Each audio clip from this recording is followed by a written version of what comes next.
9 बजे की पहली बड़ी खबर। सिद्धू मूसेवाला की हत्या करने के बाद 5 राज्यों की पुलिस शूटर को तलाश रही थी और शूटर गाड़ी में पिस्तौल लेकर मस्ती कर रहा था और घूम रहे थे। पुलिस को ये दोनों वीडियो शूटर्स के मोबाइल फोन से मिले हैं। आरोपियों ने अपने इंस्टाग्राम पर डाले थे, हालांकि अब वो अकाउंट डिलीट कर दिए गए हैं।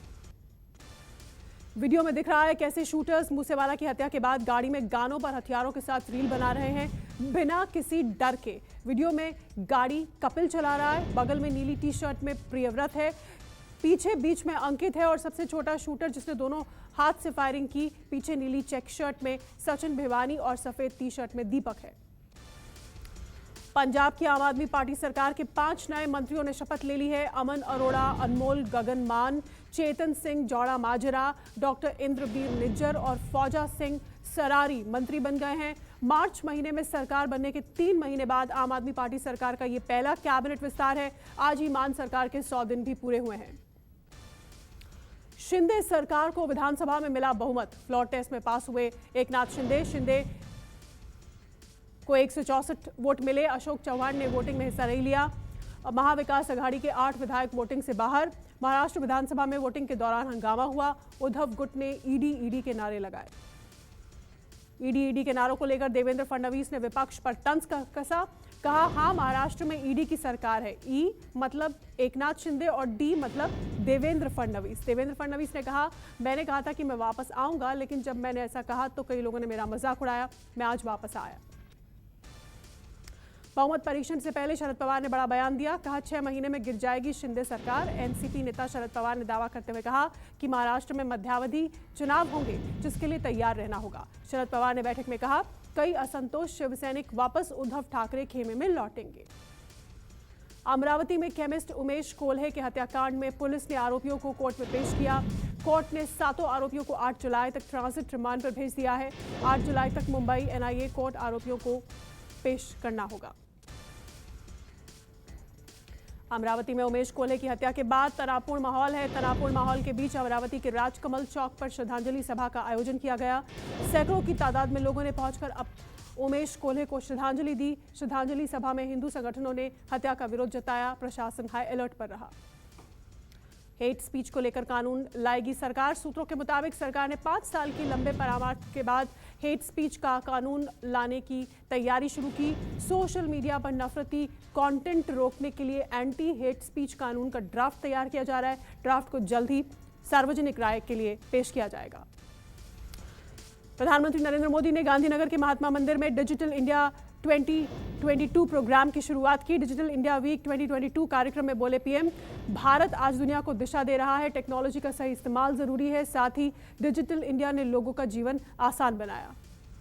पीएम मोदी ने आंध्र प्रदेश के अमरावती का दौरा किया। पीएम मोदी ने महान स्वतंत्रता सेनानी अल्लूरी सीताराम राजू की कांस्य से बनी 30 फीट की प्रतिमा का अनावरण किया।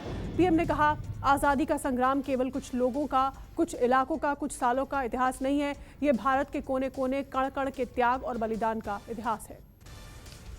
अपने दूसरे कार्यकाल के 100 दिन पूरे होने पर सीएम योगी आदित्यनाथ ने प्रेस कॉन्फ्रेंस की। जनता के सामने 100 दिन का रिपोर्ट कार्ड पेश करते हुए सीएम ने सरकार के सामने अपने सरकार के काम गिनाए।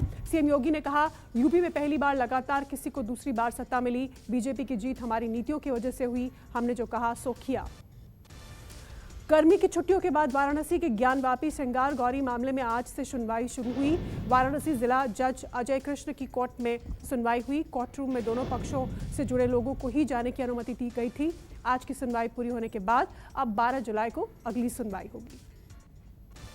दिल्ली के विधायकों की सैलरी बढ़ेगी। दिल्ली के कानून मंत्री कैलाश गहलोत ने दिल्ली के विधायकों के वेतन में 66% बढ़ोतरी करने के प्रस्ताव से जुड़ा बिल सदन में पेश किया। प्रस्ताव के मुताबिक मौजूदा वेतन 54,000 से बढ़ाकर 90,000 हो जाएगा। दिल्ली में 2 दिन का मानसून सत्र चल रहा है। वेतन बिल के अलावा 4 और बिल पेश हुए। सेना में भर्ती पर केंद्र की नई योजना अग्निपथ पर अब सुप्रीम कोर्ट सुनवाई करेगा। अगले हफ्ते ये सुनवाई होगी। अग्निपथ योजना को चुनौती देते हुए आज सुप्रीम कोर्ट में याचिका दाखिल की गई थी। याचिका को स्वीकार करते हुए सुप्रीम कोर्ट अगले हफ्ते सुनवाई पर राजी हो गया है। अग्निपथ योजना की घोषणा के बाद देश भर में बवाल मचा था। हिमाचल प्रदेश के कुल्लू में भयानक सड़क हादसा। स्कूली बच्चों समेत 12 लोगों की मौत की आशंका।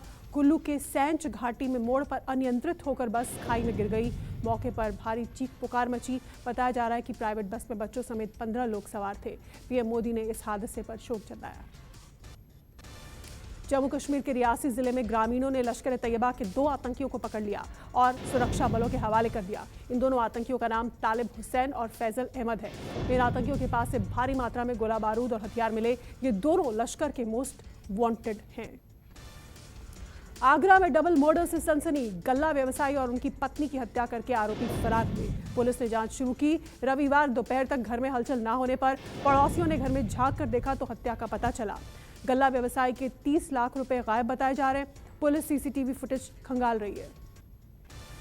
देश में आज भी 16,000 से ज्यादा नए कोरोना के मरीज आए। आंकड़ों के मुताबिक 24 घंटे में 16,135 नए मरीज हैं, जबकि 24 लोगों की जान गई है। स्वास्थ्य मंत्रालय के मुताबिक 13,000 से ज्यादा लोगों ने कोरोना को मात दी। दैनिक पॉजिटिविटी रेट अभी भी 5% के करीब है। देश में 1,13,000 से ज्यादा सक्रिय मरीज हुए।